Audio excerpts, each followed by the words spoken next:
Welcome to news alerts. Janasena అధినేత పవన్ కళ్యాణ్ తన అన్నయ్య చిరంజీవిని కలిశారు. ఆంధ్రప్రదేశ్ అసెంబ్లీ లోక్సభ ఎన్నికల్లో ఘన విజయం తర్వాత ఢిల్లీలో ఎన్డీఏ కూటమి సమావేశానికి హాజరయ్యారు. అక్కడి నుంచి హైదరాబాద్ వచ్చిన జనసేనాని గురువారం మధ్యాహ్నం అన్నయ్య చిరంజీవి ఇంటికి వెళ్లారు. ఈ విజయోత్సవంలో పాల్గొనేందుకు చిరంజీవి కుటుంబ సభ్యులందరూ ఆయన నివాసానికి చేరుకున్నారు. పవన్ కళ్యాణ్ కు పూలవర్షంతో కుటుంబ సభ్యులు స్వాగతం పలికారు. రామ్ చరణ్, వరుణ్ తేజ్, వదిన సురేఖ తదితరులు ఆయనకు ఆలింగనం చేసుకున్నారు. పవన్ కళ్యాణ్ దంపతులకు తల్లి, వదిన హారతితో స్వాగతం పలికారు. జనసేనాని ఇంట్లోకి వెళ్లగానే తన అన్నయ్య చిరంజీవికు పాదాభివందనం చేశారు. తమ్ముడిని ఆప్యాయంగా పైకి లేపిన చిరంజీవి ఆలింగనం చేసుకున్నారు. ఈ సమయంలో నాగబాబు భావోద్వేగానికి గురయ్యారు. ఆ సమయంలో అక్కడున్న వారంతా ఒకంత భావోద్వేగంతో కూడిన ఆనందంతో నిండిపోయారు. డియర్ కళ్యాణ్ బాబు అంటూ కేక్ ను కట్ చేశారు. పవన్ కళ్యాణ్ ఆ తర్వాత తన తల్లి, వదిన పాదాలకు కూడా నమస్కరించారు.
నరేంద్ర మోదీ, చంద్రబాబు, పవన్ కళ్యాణ్ల కృషి వల్లే ఏపీలో ఎన్డీఏ కూటమికి భారీ విజయం దక్కిందని తెలుగుదేశం పార్టీ ఎంపీలు తెలిపారు. తెలుగుదేశం పార్టీ పార్లమెంటరీ సమావేశం జరిగింది. భేటీ అనంతరం టీడీపీ నుంచి గెలిచిన ఎంపీలు మాట్లాడుతూ తెలుగు ప్రజల్లో ఉన్న కసి తమ కూటమి భారీ విజయానికి కారణమైందన్నారు. ఎన్నికలకు ముందు నుంచి ఎన్డీఏ కూటమితో ప్రయాణిస్తున్నామని తెలిపారు.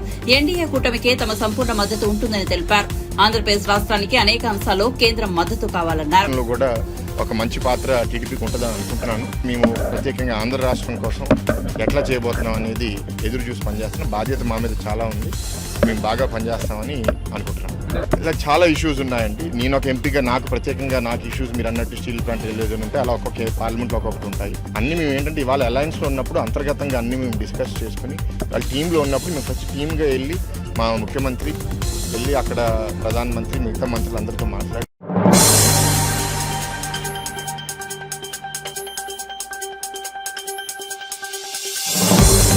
ఆంధ్రప్రదేశ్ అసెంబ్లీ ఎన్నికల్లో జయభేరి మోగించిన కూటమి నేతలు తిరుమల శ్రీవారిని మొక్కులు తీర్చుకుంటున్నారు. తిరుపతి ఎమ్మెల్యే ఆర్ఎన్ శ్రీనివాసులు, నగర ఎమ్మెల్యే గాలి భానుప్రకాష్, ఒంగోలు ఎమ్మెల్యే దామచల జనార్దన్ వేర్వేరుగా స్వామివారిని దర్శించుకున్నారు. వైఎస్సార్సీపీ 5 ఏళ్ల పాలనలో అన్ని విధాలా నష్టపోయినా రాష్ట్రాన్ని అభివృద్ది దిశగా తీసుకెళ్తామని చెప్పారు.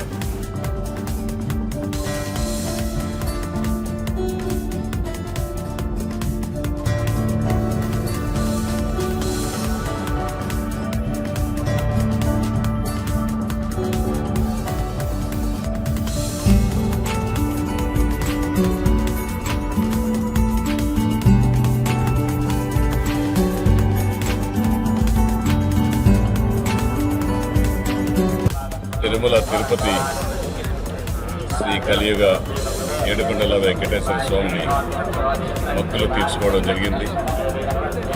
వెంకటేశ్వర స్వామి ఆశీస్సులతో, అదేవిధంగా జనసేన అధినేత పవన్ కళ్యాణ్ గారి దీవెనలతో, మన తెలుగుదేశం పార్టీ అధినేత చంద్రబాబు నాయుడు గారి దీవెనలతో ఈరోజు తిరుపతి పట్టణ ప్రజలకు ఎమ్మెల్యేగా సేవ చేసే భాగ్యం కల్పించిన ఏడుకొండల వెంకటేశ్వర స్వామికి, అదేవిధంగా జనసేన తెలుగుదేశం అధ్యక్షుల వారికి కృతజ్ఞతలు తెలియజేసుకుంటూ, తిరుమల తిరుపతి పవిత్రతను జాగ్రత్తగా కాపాడుతామని, అదేవిధంగా తిరుమల తిరుపతి ప్రజలందరినీ కూడా ఎటువంటి ఇబ్బందులు లేకుండా వెంకటేశ్వర స్వామి ఆశీస్సులతో వారికి భద్రతగా నిలిచి వారందరినీ కూడా కాపాడుకునే బాధ్యత తీసుకుంటాననేసి కూడా తెలియజేస్తూ, ఈ నా విజయం తిరుపతి ప్రజలకు అంకితం చేస్తున్నా. పవన్ కళ్యాణ్ గారికి ఒక దశ నిర్దేశాలు ఉన్నాయి. అదేవిధంగా చంద్రబాబు గారికి ఒక అనుభవం ఉంది. ఇక్కడ ఈ జిల్లా వాసి, ఆయన ఇక్కడే చదువుకున్నారు కాబట్టి వారిద్దరి సహాయ సహకారాలతో తిరుపతి అభివృద్ధికి అన్ని రంగాల్లో తిరుపతి నాయకులు, ఇటు తెలుగుదేశం పార్టీ నాయకులు, బీజేపీ నాయకులు, జనసేన నాయకులు అందరితో కలిసి ఒక ప్రణాళికను తయారు చేసి ప్రణాళికబద్ధంగా అంచెలంచెలుగా పవన్ కళ్యాణ్ గారి సలహాలు తీసుకొని అభివృద్ధి చేయడానికి ముందుంటాననేసి కూడా తెలియజేస్తున్నాను. ఏదైతే ఈరోజు ప్రజలంతా కూడా ఒక మంచి తీర్పును కూడా ఈరోజు ఇవ్వడం జరిగింది. ఈరోజు 5 సంవత్సరాలు రాక్షస పాలనలో, ఒక సైకో పాలనలో ఈరోజు రాష్ట్రాన్ని బస్సు పట్టించారు. ఎన్నో మాటలు మాట్లాడే వాళ్ళు కూడా చాలామంది చాలా మాటలు మాట్లాడారు. చంద్రబాబు నాయుడు గారిని అసెంబ్లీలో కూడా చాలా మాటలు మాట్లాడారు. దీనికి అన్నిటికీ నిదర్శనం ప్రజలు కూడా ఓపిక సహనంతో ఉండి వాళ్ళు ఒక మంచి రిజల్ట్ ఇవ్వడం జరిగింది. తప్పకుండా కూడా ఎక్కడైతే ఆగిన అభివృద్ధిని మళ్ళీ కూడా కంటిన్యూ చేస్తాం. తప్పకుండా తిరుపతిలో కూడా ప్రసాదాలు కూడా ఇదివరకు మాదిరి లేదు. అవన్నీ కూడా ఎక్కడెక్కడ ప్రాబ్లమ్స్ ఉన్నాయో దాన్ని కూడా రెక్టిఫై చేసే విధంగా ముందుకు తీసుకెళ్లే విధంగా చేస్తామని, ప్రజలను కూడా ఎక్కడైతే ఈరోజు అనేక ఇబ్బందులతో ఉన్నారో దాన్ని అన్నీ కూడా స్ట్రీమ్లైన్ చేసి ఒక మంచి పరిపాలన, సమర్థవంతమైన నాయకుడు చంద్రబాబు నాయుడు గారి పరిపాలన ఇదివరకు కూడా చూశారు. అది మళ్ళా కూడా కంటిన్యూ అవుతుందని చెప్పి నేను తెలియజేస్తాను.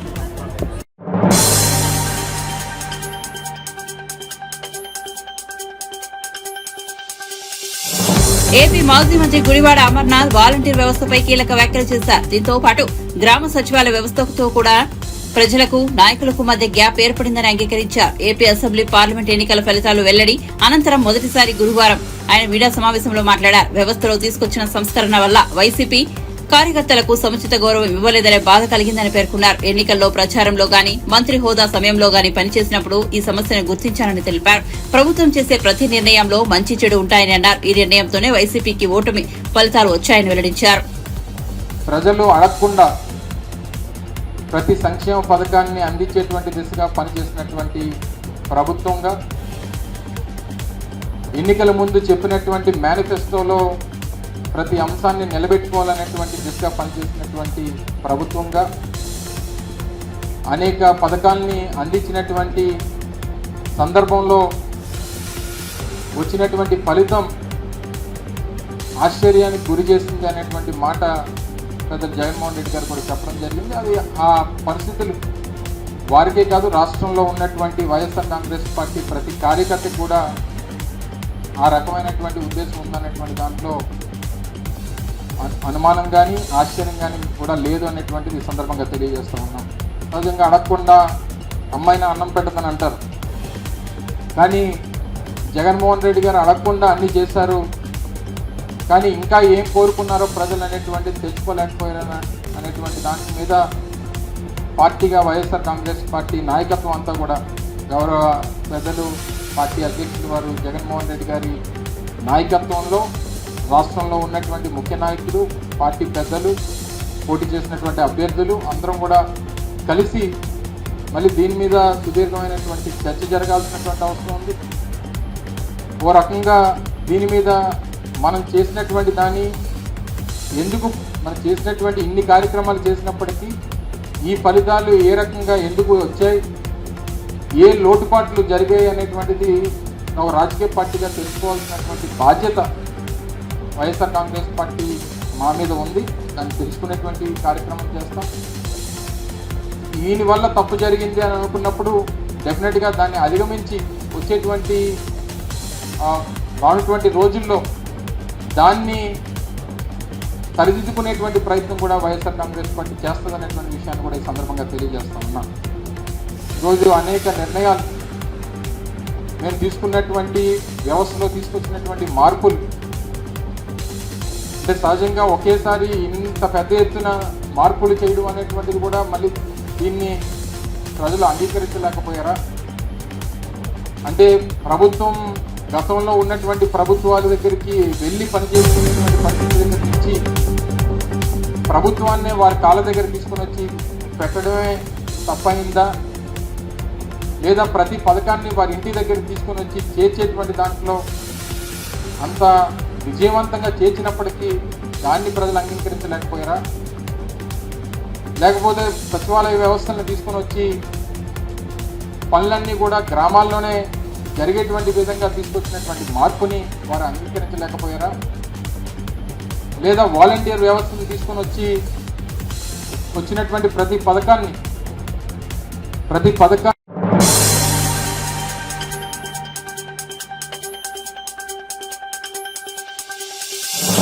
హిమాచల్ ప్రదేశ్ లోని మండి లోక్సభ స్థానం నుంచి ఎంపీగా గెలుపొందిన బాలీవుడ్ నటి కంగనా రనౌత్ ని సిఐఎస్ఎఫ్ మహిళా కానిస్టేబుల్ ఒకరు చెంపదెబ్బ కొట్టినట్టుగా తెలుస్తోంది. చండీగఢ్ ఎయిర్పోర్ట్ లో గురువారం ఈ ఘటన జరిగింది. ఢిల్లీ వెళ్లాల్సిన విమానం కోసం కంగనా వేచి చూస్తున్న సమయంలో జరిగినట్టుగా సమాచారం. రైతు చట్టాలకు వ్యతిరేకంగా 17 ఏళ్ల పాటు కొనసాగిన ఉద్యమాన్ని రైతులను అగౌరవపరచాలంటూ కుల్విందర్ కౌర్ అనే సిఐఎస్ఎఫ్ మహిళా కానిస్టేబుల్ కంగనాతో తీవ్ర వాగ్వాదానికి దిగిందని, ఆ ఆవేశంలో ఆమె చెంపపై కొట్టినట్టు తెలుస్తోంది. ఈ అనూహ్య పరిణామంతో షాక్ గురైన కంగనా అక్కడి నుంచి ఢిల్లీ వెళ్లాక CISF director general Neena Singh కు ఫిర్యాదు చేశారు. ఘటనకు సంబంధించిన వివరాలు వెల్లడించారు.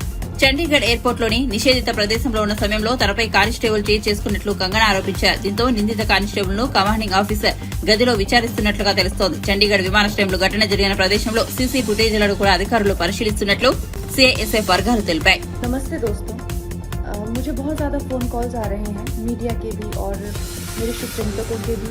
सबसे पहले तो I am safe, I am perfectly fine.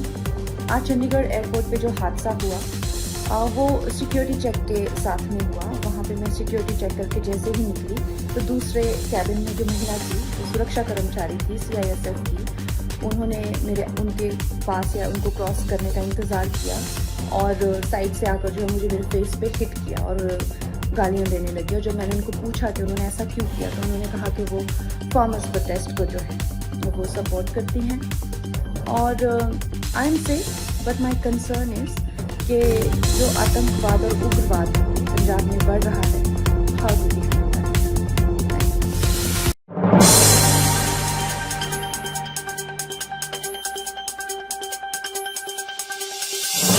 Mangalagiri Sri Lakshmi Narasimhaswamy ఆలయాన్ని టీడీపీ జాతీయ ప్రధాన కార్యదర్శి నారా లోకేష్, బ్రాహ్మణి దంపతులు దర్శించుకున్నారు.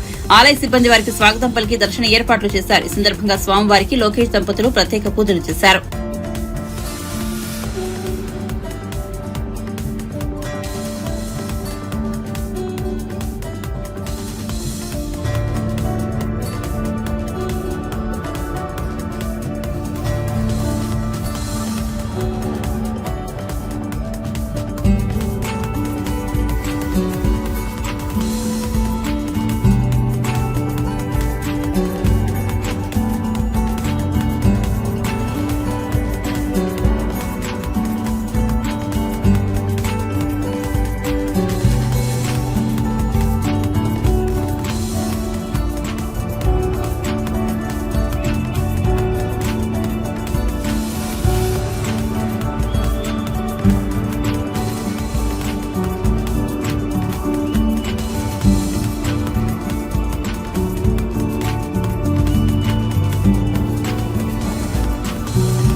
రాష్ట్రంలో వైఎస్ఆర్సీపీ సానుభూతి పరులనే లక్ష్యంగా టీడీపీ దాడులు జరుపుతోందని అన్నారని వైఎస్ఆర్సీపీ నేత మాజీ మంత్రి పేర్నాని మండిపడ్డారు. ఎన్నికల ఫలితాలు వెలువడ్డాక రాష్ట్ర వ్యాప్తంగా టీడీపీ అరాచక చేష్టలకు దిగిందని ఫైరయ్యారు. ఈ ఘటనపై వైఎస్ఆర్సీపీ నేతలు గురువారం సాయంత్రం గవర్నర్ అబ్దుల్ నజీర్ ను కలిసి ఆయన దృష్టికి విషయాన్ని తీసుకెళ్లారు. వీడియో ఇదిగో. లూజివీడులో పట్టపగలే వైసీపీ నేతలపై కత్తులతో దాడి చేసిన టీడీపీ కార్యకర్తలు తీవ్ర గాయాలతో ఆసుపత్రిలో గవర్నర్ నజీర్ ను కలిసిన అనంతరం వైఎస్ఆర్సీపీ నేతలు మీడియాతో మాట్లాడారు.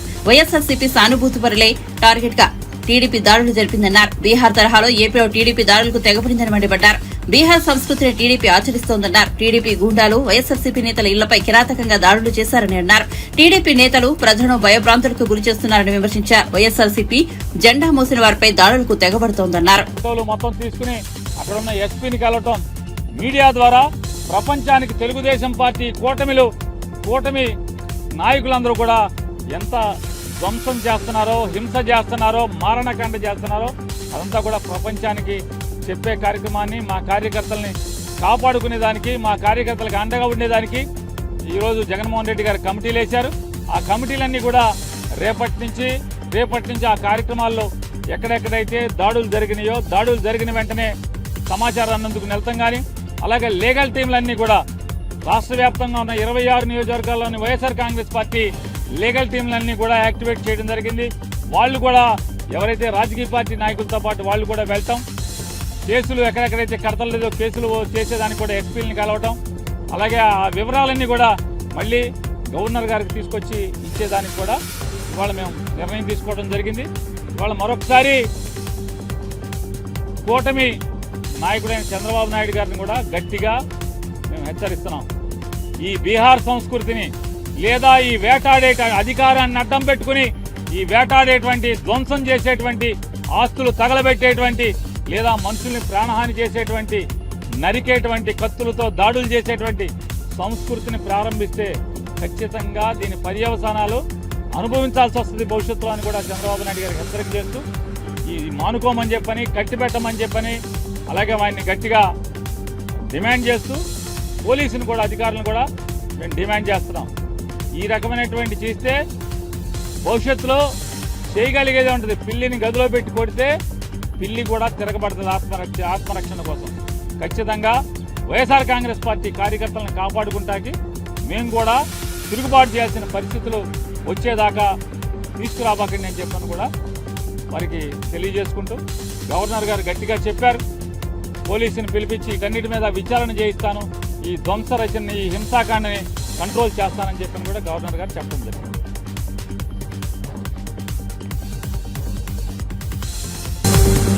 వైఎస్ఆర్ కాంగ్రెస్ పార్టీ తరఫున రిప్రజెంట్ చేయడం జరిగింది.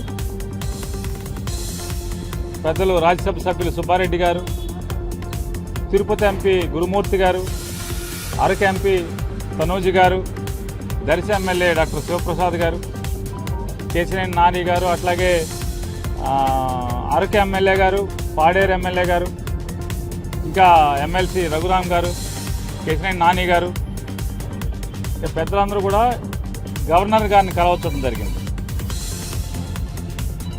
కౌంటింగ్ అయిపోయిన తర్వాత ఎన్నికల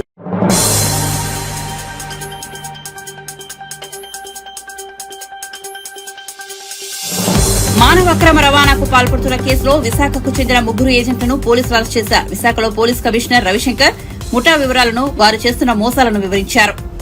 21 మంది ఏజెంట్లు ఉన్నారండి. ఇతర స్టేట్స్, డిఫరెంట్ స్టేట్స్ అన్ని కూడా కలుపుకొని చూస్తే 21 మంది ఏజెంట్స్ ఉన్నారు. దాంట్లో 11 ఏజెంట్స్ మనం ఇప్పుడు దాకా అరెస్ట్ చేయడం జరిగింది.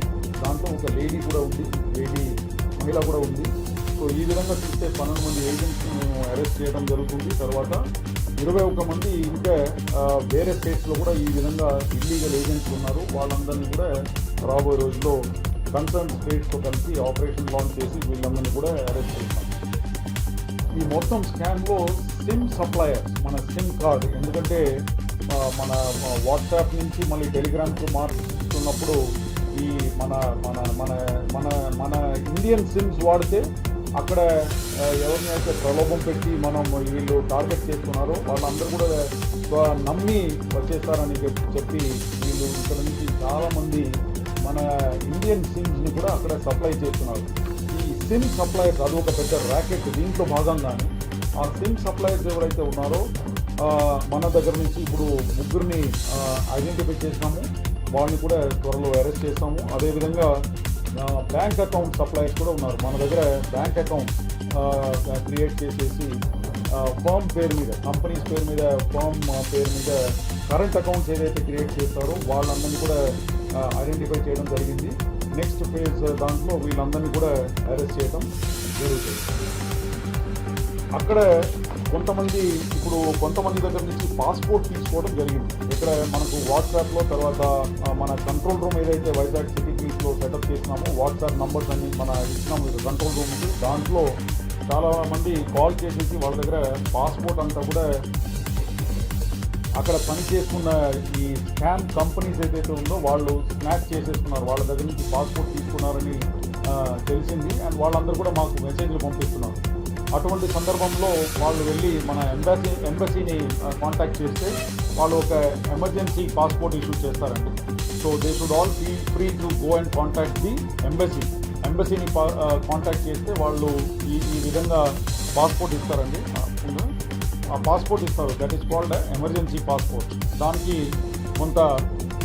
కొంత వాళ్ళు ఖర్చు చేయాలి. So this is the emergency passport which is issued by the Indian embassy దే. సో ఇండియన్ ఎంబసీని సంప్రదించితే వాళ్ళు ఈ ఎమర్జెన్సీ పాస్పోర్ట్ ఇష్యూ చేస్తారు. దీనికి కావాల్సిన డబ్బు అంతా కూడా కట్టేస్తే ఇది ఒక విషయం. డబ్బు, బికాజ్ వాళ్ళ దగ్గర డబ్బు కూడా ఉండకపోవచ్చు. దానికి వాళ్ళ పేరెంట్స్, తర్వాత ఇతర ఫ్రెండ్స్ ఇక్కడ are some other NGOs others can come forward and support this part because they are helpless without money they. ఎందుకంటే ఈ పాస్పోర్ట్ అంతా కూడా చేయాలంటే కంబోడియన్ గవర్నమెంట్ కొంత కట్టాలా. అదేవిధంగా మన దగ్గర కూడా పాస్పోర్ట్ మన ఎంబసీలో కూడా డబ్బు కట్టేసి ఈ పాస్పోర్ట్ ఇష్యూ చేసుకుంటే వెంటనే రిటర్న్ రావచ్చు. So this is the emergency passport అండి. సో ఈ మెసేజ్ అక్కడ ఉన్న వాళ్ళందరికీ కూడా అందజేస్తే మీడియా ప్రెస్ ద్వారా డెఫినెట్లీ ఇది వెరీ యూస్ఫుల్. దీన్ని విని వాళ్ళందరూ కూడా ఎంబసీ స్టాఫ్ని, అక్కడ మన కంబోడియన్ ఎంబసీ ఏదైతే ఉందో ఫినామ్ పెన్లో అది వెళ్ళి సంప్రదించిన వెంటనే వాళ్ళు కూడా స్పందించి definitely they will come to the rescue of all these human trafficking victims ఎవరైతే.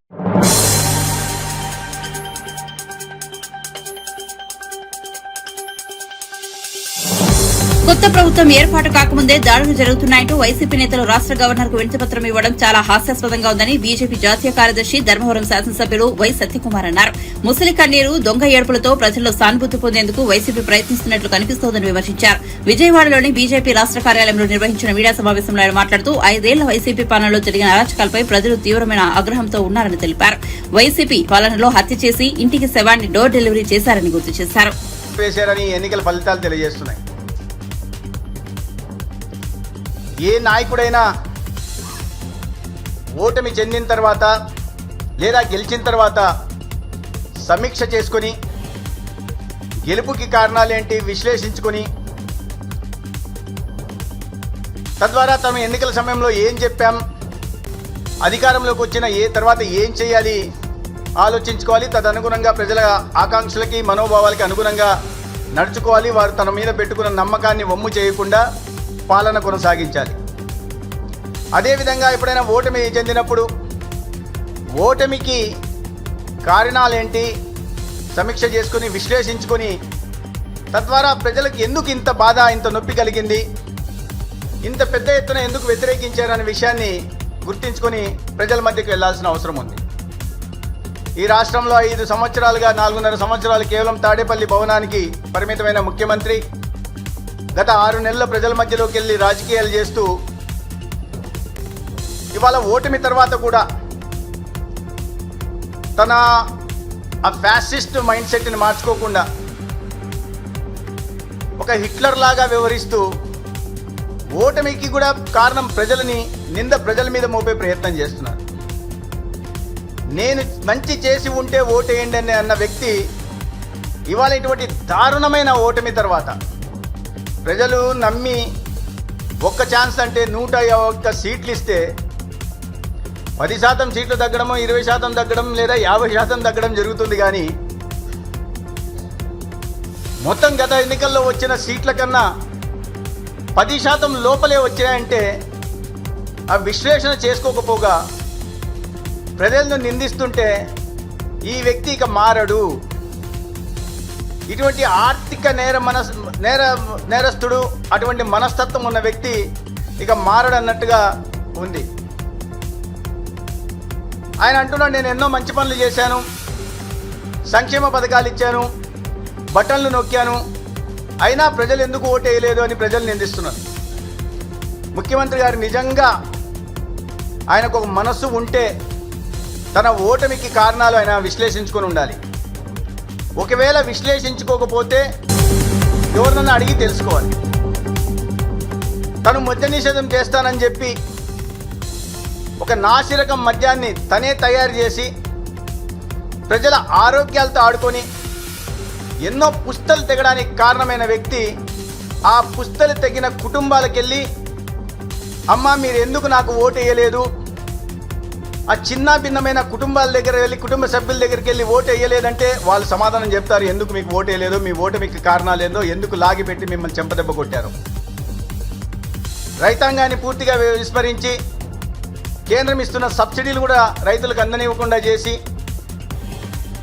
ఎటువంటి నీటి ప్రాజెక్టులను చేపట్టకుండా, సాగునీరు ఇవ్వకుండా రైతులు పెద్ద ఎత్తున దేశంలో ఏ రాష్ట్రంలో లేని విధంగా ఆత్మహత్యలకు పాల్పడుతుంటే నిమ్మకు నీరెత్తినట్టు తాళ్ళేపల్లి ప్యాలెస్లో సౌకర్యవంతమైన జీవితం గడుపుతున్న ముఖ్యమంత్రి ఇవాళ నేను ఎందుకు ఓడిపోయానన్న విషయాన్ని రైతుల దగ్గరికి వెళ్ళి, ఆత్మహత్య చేసుకున్న కుటుంబాల దగ్గరికి వెళ్ళి ఇస్తే వాళ్ళ ఆత్మలు కిందికి దిగి వచ్చి చెప్తా ఎందుకు జగన్మోహన్ రెడ్డికి రైతులు వ్యతిరేకంగా ఓటేశారో, గ్రామాల నుంచి కూడా తరిమి కొట్టారో అనే విషయం ఆయనకు అర్థమవుతుంది. జాబ్ క్యాలెండర్ అని, రకరకాల మెగా డిఎస్సీలని నమ్మబలికి, ఫీ రియంబర్స్లనే నమ్మబలికి యువతను నమ్మించి నమ్మక ద్రోహానికి పాల్పడి గెలిచిన తర్వాత యువత కోసం ఏమీ చేయకుండా, ఉద్యోగ ఉపాధి అవకాశాలు కల్పించకుండా, కేంద్ర ప్రభుత్వం వస్తున్న నైపుణ్య శిక్షణ కోసం ఇస్తున్న నిధులను కూడా దారి మళ్లించి అనేక మంది యువత ప్రతి సంవత్సరం 10 నుంచి 11% ఆత్మహత్యల వృద్ధి రేటు పెరిగిందంటే రాష్ట్రంలో యువత ఎటువంటి నిరాశలో మగ్గిపోయిందనే విషయాన్ని అర్థమవుతుంది. ఆత్మహత్యలు చేసుకున్న ఆ కుటుంబ సభ్యుల దగ్గరికి వెళ్ళి అడిగితే ఆ కుటుంబ సభ్యులు చెప్తారా యువకుల ప్రాణాలు పోవడానికి కారణం ఎవరో, ఎందుకు ఈ విధంగా ఓటు వేయాల్సి వచ్చిందో.